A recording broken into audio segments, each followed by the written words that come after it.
Aujourd'hui, je vais vous montrer une comédie romantique de 2014, Diary Ngpanget. Attention, spoilers à venir. Au début de l'histoire, nous rencontrons Iya, le personnage principal de ce film. Certaines personnes considéraient Iya comme aussi intelligente que Suraj. Elle aimait lire des livres et écrire dans son journal. Iya travaillait également comme serveur dans le restaurant de sa tante. Un jour, un très beau garçon nommé Char était assis dans le même restaurant. Lorsqu'il appelle Iya, nous voyons qu'elle est attirée par lui, et pendant qu'il parle, ils commencent à se rendre l'appareil. Plus tard dans la nuit, après avoir terminé son travail, Iya voit Chaat assis tristement sur le trottoir au bord de la route. Elle s'approche de lui et s'enquiert de son bien-être. Chaat l'invite à l'accompagner pour manger Scream. Après avoir réfléchi un moment, elle accepte. Ils discutent beaucoup et apprennent à se connaître en mangeant. Char révèle également qu'il aime une fille et demande à Iya son aide pour proposer à cette fille. Au cours de leur conversation, Char essaie d'embrasser Iya, ce qui l'incite à sortir rapidement du gaz poivré de son sac. Voyant cela, Chaat évite la situation en commentant ce qu'il faisait, et après cet incident de gaz poivré, il surnomme Iya Pepper.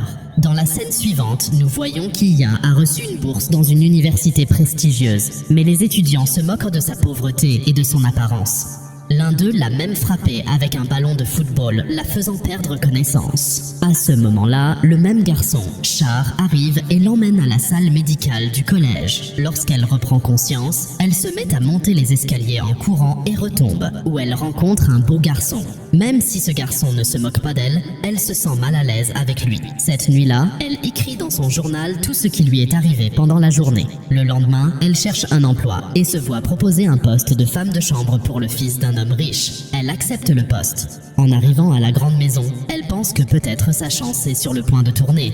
Elle est appelée à l'intérieur et le grand patron de Bangalore lui dit qu'elle doit accomplir ses tâches avec beaucoup de soin. Une fois à l'intérieur de la maison, elle découvre que le garçon n'est autre que la même personne qui s'était moquée d'elle plus tôt à l'université.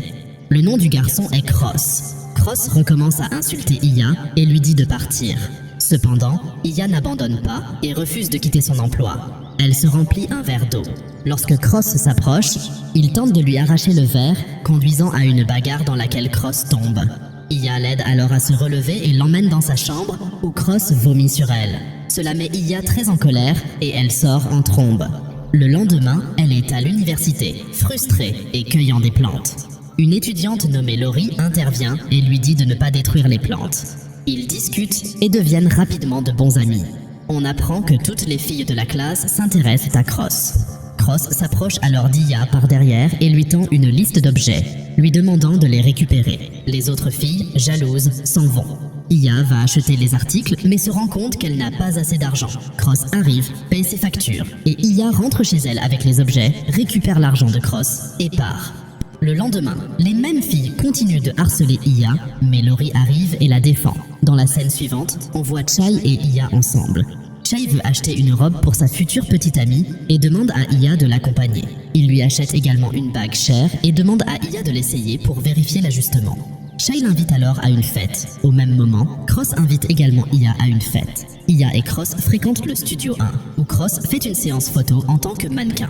Pendant le tournage, le téléphone d'Iya se met à sonner, provoquant la colère du réalisateur. Dans sa colère, le réalisateur casse le téléphone d'Iya et la maltraite.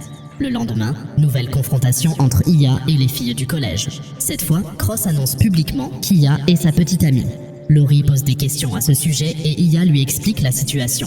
On voit ensuite Chai discuter de ses projets de proposer à sa petite amie lors de la fête. Il s'avère que la petite amie prévue de Chai est l'amie d'Iya, Laurie. Iya accepte d'aider Chai. Le lendemain, elle arrive à la fête avec Cross et commence à organiser l'événement. Chai arrive et donne à Iya la précieuse bague, lui demandant de la donner à Laurie au bon moment. Après de nombreuses recherches, Iya trouve enfin Laurie et s'apprête à lui offrir la bague. À ce moment-là, Karen arrive, provoquant quelques bousculades, et la boîte à bagues tombe des mains de Laurie dans la foule. Iya cherche la boîte, mais dans l'obscurité, Chai propose par erreur à Cross au lieu de Laurie. Laurie revient et tout le monde à la fête commence à remarquer la confusion, créant une situation embarrassante pour Chai. Il commence à blâmer Iya pour la confusion. On voit ensuite la salle du conseil étudiant, où après la réunion, tout le monde sort un à un, laissant Cross seul. Ayant peur, Cross appelle Iya. Son appel reste sans réponse et il entend un son mystérieux, le poussant à se cacher derrière un lit. La porte s'ouvre, les lumières s'éteignent et Iya commence à effrayer Cross en lui braquant une torche sur le visage. Cross s'enfuit, entre en collision avec Iya et tombe. Les agents de sécurité, pensant que la pièce est vide, la verrouillent de l'extérieur et s'en vont. Le bruit des pas revient et Iya et Cross se cachent dans la peur.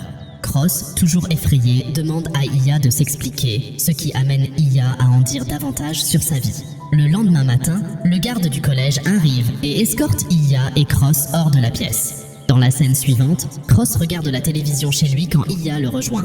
Cross se moque d'elle et lui dit de travailler, ce qui incite Iya à lui faire peur à nouveau, cette fois en utilisant le nom de Mary. Cross prend peur et demande à Iya de dormir dans sa chambre. Quand Iya se réveille le lendemain matin, elle découvre que Cross n'est pas là. Elle apprend que Cross a une forte fièvre. Alors elle va à la cuisine, prépare de la soupe et le nourrit à la main. Cross a alors la nausée et court au dortoir pour vomir. Iya change de vêtements et l'aide à se coucher. Son état s'aggrave la nuit et Iya insiste pour qu'il aille à l'hôpital. Au départ, Cross refuse mais finit par accepter, bien qu'il demande à Iya de ne pas l'accompagner. Malgré ses réticences, Iya accepte sa demande. Le lendemain, le médecin de Cross conseille à Iya de rester à l'hôpital et de s'occuper de Cross au lieu d'aller à l'université. Iya suit ce conseil et s'occupe de Cross à l'hôpital. Cette nuit-là, alors que Cross est allongé dans son lit et qu'Iya est sur un canapé à proximité, Cross recommence à avoir peur. Sentant quelqu'un à la porte, il demande à Iya de venir dormir à côté de lui. Le lendemain, nous voyons Chat planifier d'emmener Iya chez Lori pour qu'il puisse lui avouer son amour. Iya demande à Lori de sortir avec Chat, mais Lori trouve une excuse pour être occupée. Lori emmène ensuite Iya dans un salon où Iya est bien soignée et son maquillage est magnifiquement fait. Tout le monde est captivé par l'apparence d'Iya. Elle se dirige ensuite directement à l'université où Jed est choqué de la voir et l'emmène chez lui pour emballer des cupcakes faits à la main à offrir à Lori. Cependant, Iya décide d'apporter les cupcakes chez Cross où elle les place au réfrigérateur. Cross, qui ne reconnaît pas Iya, est surpris de voir les cupcakes. Lorsqu'il ouvre le réfrigérateur plus tard, il commence à manger l'un des cupcakes. Iya arrive et, le voyant manger les gâteaux, devient furieuse. Elle essaie de lui arracher la boîte, la faisant tomber et les gâteaux ruinés. Iya, enragée, commence à frapper Cross avec un balai. Cet incident renforce son envie de ne plus travailler pour Cross. Iya retourne ensuite travailler dans le restaurant de sa tante. Cross lui rend visite et demande à Iya de le rejoindre pour un repas, lui présentant un disque spécial, ce qui ne fait que la mettre encore plus en colère. Le lendemain, alors qu'il est à l'université, Cross se rend compte qu'il a oublié quelques affaires à la maison et va les récupérer. Il kidnappe Iya derrière une voiture. Dans une scène en gros plan, on voit 3 filles masquées attacher Iya à une chaise. Lorsque les masques sont retirés, il est révélé que les ravisseurs sont les mêmes étudiantes qui étaient jalouses d'Iya et Cross. Cross arrive et affronte courageusement les filles. La scène, plutôt que dangereuse, est plutôt humoristique. Et après avoir vaincu les filles, Cross devient un héros parmi les garçons présents qui prennent des selfies avec lui. Plus tard, Iya s'endort mais fait un cauchemar où Cross s'impose à elle. Elle se réveille perturbée et trouve une lettre et un cadeau de Cross. Elle se prépare ensuite et visite le cimetière de ses parents, où elle raconte à quel point Cross la trouble. À ce moment-là, Cross arrive au cimetière et il commence à pleuvoir. Iya et Cross sont trempés sous la pluie et s'abritent sous un parapluie. Iya a froid. Alors Cross lui offre sa veste. Le lendemain, à l'université, un des amis de Cross l'informe qu'il a enfermé Cross et Lori ensemble dans une pièce, car Lori adore Cross. Iya et Cross écoutent leur conversation. Lori avoue son amour à Cross, mais il la rejette, disant qu'il aime quelqu'un d'autre. Lori a le cœur brisé et part en pleurant. Cross et Iya planifient alors un faux mariage pour aider Lori et Chad en organisant une simulation de cérémonie. Lors de leur faux mariage, Cross et Iya partagent même un baiser, ce qui bouleverse encore plus Lori. Lori s'éloigne en pleurant et Chad la réconforte. Ils s'embrassent. Le lendemain, Iya et Lori se déguisent et assistent à une soirée masquée. En dansant, un garçon masqué propose à Iya puis s'enfuit. Après que le garçon se soit enfui, il laisse derrière lui une seule roupie. Iya rassemble les collégiens et leur demande de porter le chemisier un par un, mais aucun d'entre eux ne veut. Déçue, elle commence à partir. Puis un garçon nommé l'appelle et lui révèle qu'il était le garçon masqué qui lui a proposé. Il l'invite à le rencontrer en dehors de la classe. Cette nuit-là, Iya le rencontre et découvre que ce n'était pas réellement Adeline, mais Cross, qui a dansé avec elle à la fête. Adeline l'avait fait à la demande de Cross. Adeline part alors, laissant Iya et Cross seuls. Cross donne à Iya un journal, qui révèle qu'Iya a aussi des sentiments pour lui. Ils partagent un doux baiser et l'histoire se termine. J'espère que vous avez apprécié l'histoire. Il y en a beaucoup d'autres comme celle-ci, alors abonnez-vous pour profiter de tonnes d'histoires géniales à tout moment.